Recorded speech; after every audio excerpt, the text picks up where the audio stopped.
Vous avez tenté de lui expliquer, avec le calme du monde, combien son attitude vous avait blessé et avait brisé votre confiance.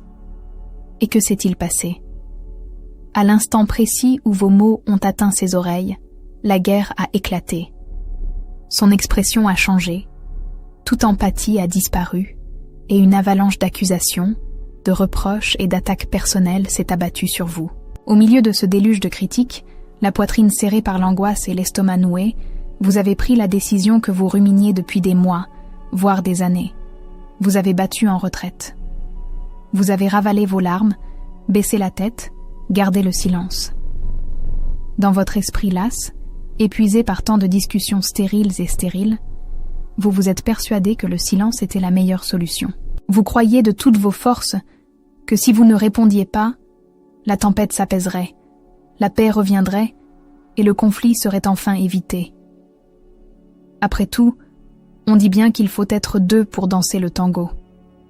Mais je vous demande d'arrêter tout ce que vous faites et de prêter une attention particulière à la vérité, aussi dure que libératrice, que je m'apprête à vous révéler. Si vous utilisez le silence passif et la soumission silencieuse comme mécanisme de survie face à un manipulateur pervers, vous commettez une erreur fatale. Votre silence ne vous apporte pas la paix. Votre silence n'apaise pas son cœur. En réalité, votre silence alimente votre propre destruction émotionnelle et spirituelle. Aujourd'hui, nous allons lever le voile sur les illusions et révéler précisément comment votre soumission silencieuse est la principale source de pouvoir que l'agresseur utilise pour vous maintenir prisonnier d'une captivité invisible.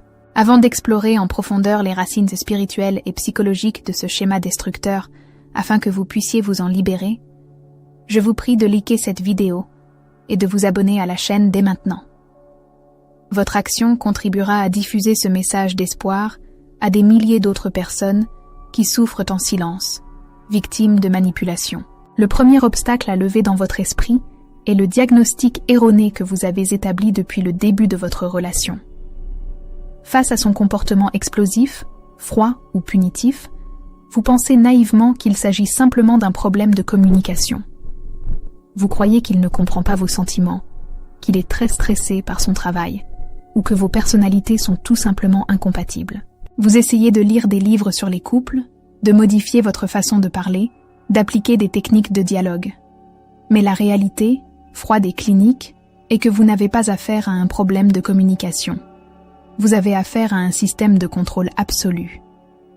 Une personne présentant des traits narcissiques n'entame pas une discussion dans le but d'écouter votre point de vue, de parvenir à un consensus ou de promouvoir l'harmonie au sein du foyer. Elle s'engage dans le conflit dans le seul but de dominer, de briser vos résistances et d'obtenir l'apport émotionnel nécessaire à son ego malsain.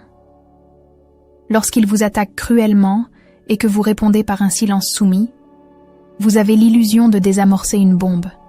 Mais ce qui se passe dans son esprit prédateur est exactement l'inverse. Il interprète votre silence comme la plus grande victoire.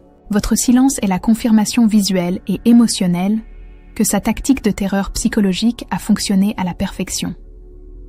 Lorsque vous restez silencieux, que vous vous repliez sur vous-même et que vous renoncez à votre droit de vous défendre, son système se stabilise.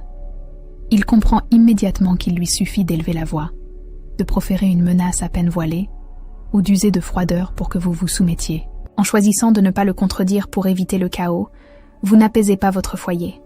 Vous lui remettez les clés de votre santé mentale. Vous lui faites clairement comprendre qu'il a carte blanche pour vous manquer de respect, vous mentir et vous humilier car, au final, votre besoin désespéré d'éviter le conflit est bien plus fort que votre courage de défendre votre dignité. C'est précisément dans ce contexte de peur constante que la manipulation atteint un niveau bien plus profond, sombre et spirituellement dangereux. Le narcissique, fin connaisseur de ses propres croyances et valeurs, utilise sa foi comme une arme contre lui. Si vous évoluez dans un milieu chrétien, il est fort probable que cette personne, ou la religiosité déformée qui l'entoure, vous ait convaincu que subir en silence les abus est la marque d'une femme véritablement soumise ou d'un chrétien docile. Elle extrait des versets bibliques de manière isolée et les tord pour vous enseigner que votre devoir est de tendre l'autre joue, de souffrir en silence et de porter le fardeau de ses agissements destructeurs. Je suis ici pour réfuter cette fausse théologie à la lumière de la vérité biblique. La soumission instituée par Dieu est conçue pour s'épanouir dans un climat d'amour mutuel, de protection et de respect sacré, et jamais pour servir de paillasson à un tyran arrogant. La véritable douceur spirituelle n'est ni faiblesse, ni lâcheté, ni manque d'affirmation de soi. L'humilité consiste à posséder pouvoir et autorité, tout en les soumettant à la volonté du Saint-Esprit. Lorsque vous vous taisez et avalez de vilains mensonges sur votre identité, lorsque vous écoutez votre réputation se dégrader sous vos yeux sans rien dire pour ne pas gâcher l'ambiance du week-end, vous n'agissez pas en artisan de paix ni en personne bénie. En réalité, vous légitimez spirituellement le mensonge et les ténèbres, leur permettant d'agir librement dans votre vie. Garder le silence face au mal flagrant, c'est cautionner l'œuvre de l'ennemi. C'est s'incliner devant une force qui veut détruire l'image et la ressemblance de Dieu en vous. Le Seigneur Jésus n'est jamais resté silencieux face à l'hypocrisie et à la manipulation des pharisiens. Il les a confrontés à la vérité incontestable. Lorsque vous sacrifiez votre voix sur l'autel de la fausse paix d'un narcissique, vous devenez le principal garant et complice de votre propre ruine spirituelle. Et le prix à payer pour maintenir cette mascarade de fausse paix est impitoyablement et cruellement prélevé au plus profond de votre corps et de votre esprit. Ce que la bouche ne dit pas, tout le corps le hurle. Tout ce que vous avalez pour protéger l'image et le fragile ego de l'agresseur se transforme en un acide hautement corrosif dans votre organisme. Le manipulateur ne cherche pas simplement à avoir raison lors d'une dispute futile un mercredi soir.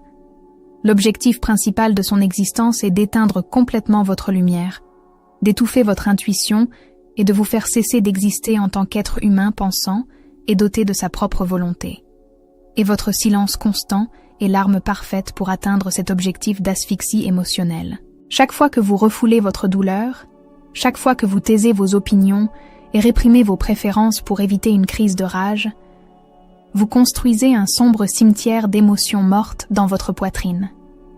Et ces émotions refoulées ont un coût très élevé. L'anxiété chronique qui vous fait transpirer des paumes, les crises de panique inexplicables, l'insomnie atroce, la dépression profonde qui vous épuise et les maladies auto-immunes qui commencent à se manifester dans votre corps sont les conséquences directes d'une vie en état d'hypervigilance, prisonnier de vos propres pensées. Vous vivez comme un prisonnier marchant sur un champ de mines, mesurant chaque pas, chaque respiration, chaque silence. Peu à peu, vous perdez le souvenir de qui vous étiez vraiment. Vous commencez à douter de votre propre santé mentale et vous vous demandez chaque jour si vous n'êtes pas, en réalité, la personne déséquilibrée et coupable qu'il prétend que vous êtes. C'est le moment précis de l'implosion émotionnelle. Votre silence n'a pas arrêté ses attaques. Il est devenu une arme de destruction massive contre vous-même. Vous avez abdiqué le droit sacré de défendre le temple du Saint-Esprit, votre propre vie, en échange d'une trêve illusoire qui ne dure que jusqu'à la prochaine fois où il aura besoin de déverser sa frustration sur vous. Maintenant que le voile des illusions est tombé et que vous voyez clairement que votre silence passif est précisément ce qui nourrit le monstre du contrôle, la terreur de devoir l'affronter vous saisit. Si la soumission silencieuse vous détruit de l'intérieur, et que réagir par des larmes et des cris ne fait que lui donner les arguments parfaits pour vous faire passer pour fou, que faire ? Comment briser ce rapport de force, reprendre votre autorité et paralyser ce système démoniaque sans être englouti par la tempête qu'il va déclencher ? La première étape cruciale pour briser ce cercle vicieux est d'abandonner totalement et sans hésitation votre rôle d'otage émotionnel.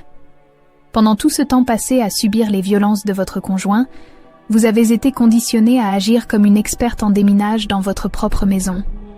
Chaque matin, vous scrutez ses expressions faciales.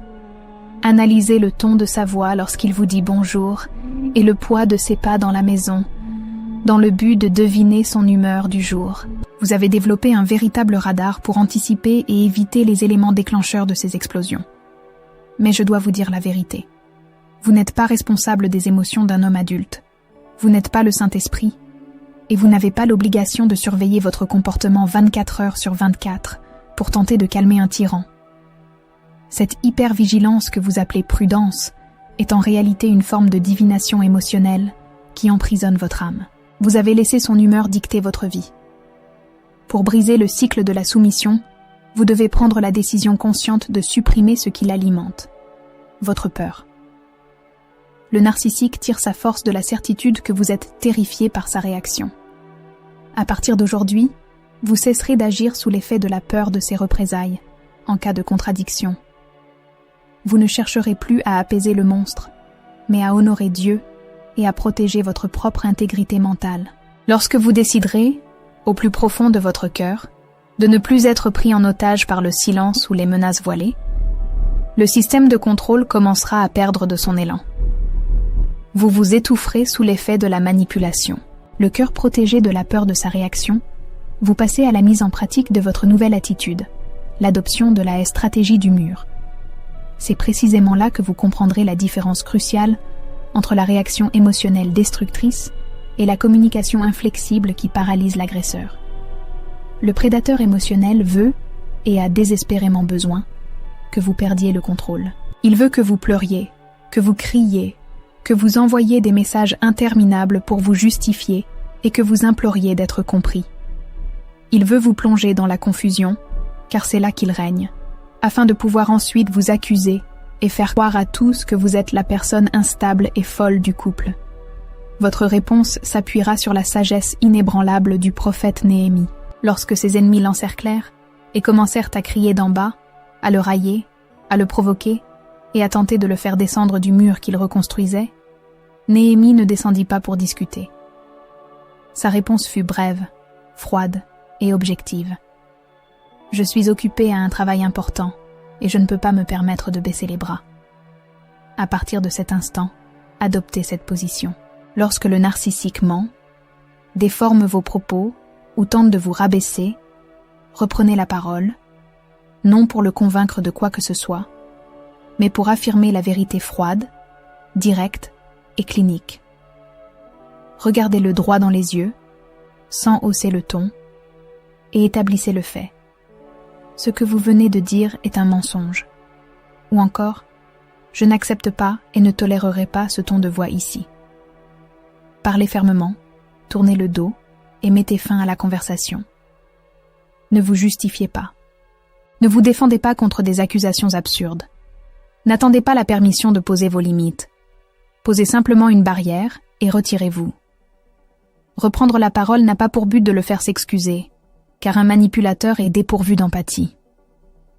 Reprendre la parole a pour seul et unique but d'affirmer votre propre santé mentale.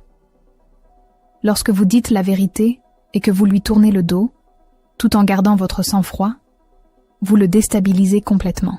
Vous prouvez que vous n'avez plus peur, que vous n'êtes plus soumise à la terreur psychologique et que sa mascarade a perdu le seul public qui comptait. Mais je dois vous préparer mentalement à ce qui se produira dès que vous appliquerez cette stratégie, car vous libérer de la terreur exige d'en subir les conséquences.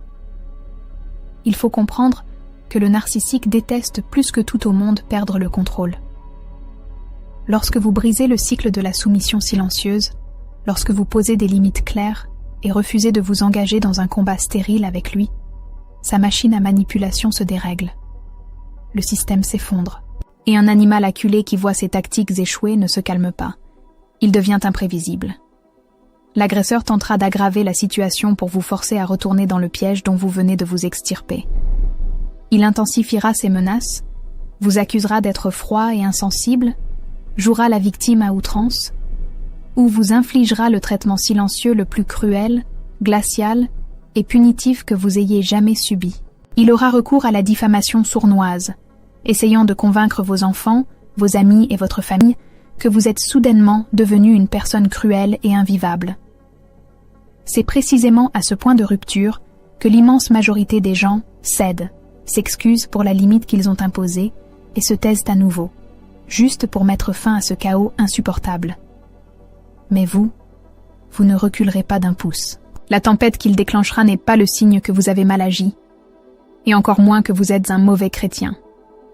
Cette explosion de colère et ce chaos temporaire sont la preuve matérielle, absolue et indéniable, que le mur que vous avez érigé est solide, que votre stratégie a parfaitement fonctionné et que les chaînes qui emprisonnaient votre esprit viennent de se briser.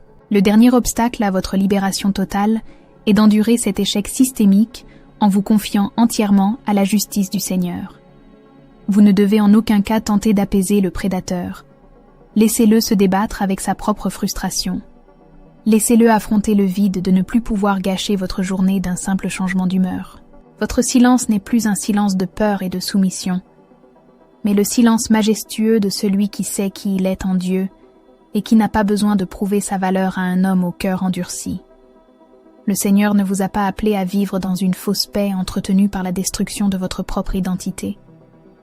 Dieu vous a appelé à marcher dans la lumière, avec autorité et en toute clarté d'esprit. Endurez l'inconfort temporaire de vous affirmer et d'affronter la fureur initiale du manipulateur est le prix inévitable, bien que fugace, que vous devez payer pour atteindre la paix véritable et la libération ultime que le ciel a déjà décrétée pour votre histoire. Gardez les pieds sur terre. Maintenez vos remparts debout. Proclamez la vérité quand il le faut, et voyez Dieu lui-même mener vos combats, tandis que les ténèbres tentent, en vain, d'éteindre la lumière qui brille désormais librement en vous. Si cette vidéo vous a éclairé et vous a donné la force nécessaire pour briser ce cycle de soumission, merci de la liker, de vous abonner à la chaîne pour que nous puissions continuer à dénoncer ces tactiques perverses et de laisser un commentaire si vous avez déjà utilisé le silence pour éviter une dispute. Pour découvrir comment réagit l'agresseur lorsqu'il réalise qu'il a perdu le contrôle sur vous, cliquez sur la vidéo qui s'affiche à l'écran.